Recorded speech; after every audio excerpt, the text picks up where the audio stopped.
Hello. So today, it's a beautiful sunny day. Something arrived today. Let me show you what it was. Got this little part. This is my exhaust pressure sensor for my DPF because I've been having a few problems and it's a well-known problem. So what's been happening on the van is I keep getting this particles emissions filter has been coming up. It's come up a couple of times, well, more than two.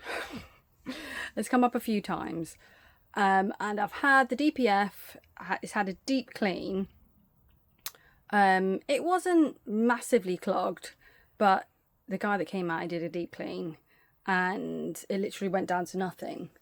Then we did a long journey in the van. It must have been about 130 miles. Most of that was all motorway, so it should have been really good for the van and the DPF. Unfortunately, when we got to our destination, or just before we got there, it went into limp mode. So lost all the turbo power, so we're going real slow. Got to our destination, plugged it into an OBD reader, and it was the filter that was unable to regen. So we managed to clear the codes, so then we could get home. But obviously, that's gonna with the issue there, it's still going to continuously clog up the filter. So eventually, it came back on again. And having looked at numerous videos, this could be one issue, which is the pressure sensor is just gone off. And I've not gone off, but just broken, not working, kaput. So for the sake of, it was about 40-50 quid, I think it was, for a new pressure sensor, I thought, right, okay, I'll have a go at fitting it myself because it looks pretty straightforward. Just need to undo it, check the pipes, replace it. So that's what I'm going to do today. I'm going to give that a go and see what happens. So we have battery disconnected. This is where my pressure sensor is in my van, which is good news because in some of the videos I've been watching, it's right down there and attached to something over there. So as you can see the pipes coming off it, and then they go down. I don't know if I'm going to be able to see. Here they are. They go down.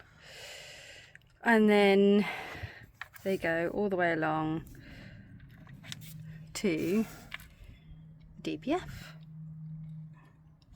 So, and the exhaust and whatnot down there. And I'm not a mechanic, but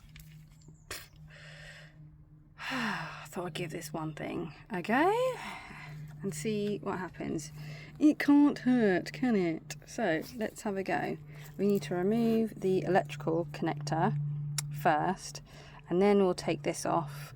I'm going to mark up the pipes because you need to get those the right way around, so I'm just going to mark them up just with a bit of tape, and then yeah, then I'll tell you what we're going to do next.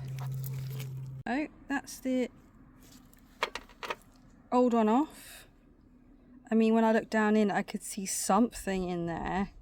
It didn't look clear anyway, so that's off. So it was on there, so I've taken the pipes off.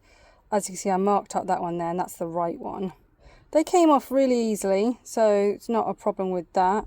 There was a clip holding them on just there, which is here, which is really easy to remove. It just literally is just like a push clip that hooked onto these two little bits here. So what I'm going to do now is I'm going to, I mean, this one looks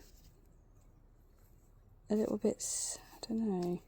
Anyway, so what I'm going to do is I'm going to spray brake cleaner down in each one of these holes, and then I've got an air pressure blower thing, which I'll show you in a minute, and then I'm going to blow all of that in there so I can blast out any soot that might be in there. and yeah, reattach everything. See how we get on. That's the new connector back on. Make sure that when you push that on there, you hear an audible click. Do you need to push it, like just really push it in there? And when you put the pipes on, they were quite easy to remove and to put back on, but just make sure you don't twist them when you put them on. This one here, before I removed it, wasn't quite sitting on there properly, so I made sure I pushed it all the way up. That clip, as I said before, that's where it came from. That's back on. So yeah, now we just need to reconnect the battery and check the codes. Right, moment of truth. Going to turn it on, and hopefully the engine management light's out, and if it is, then I can take it for a spin and see how we get on. Fingers crossed.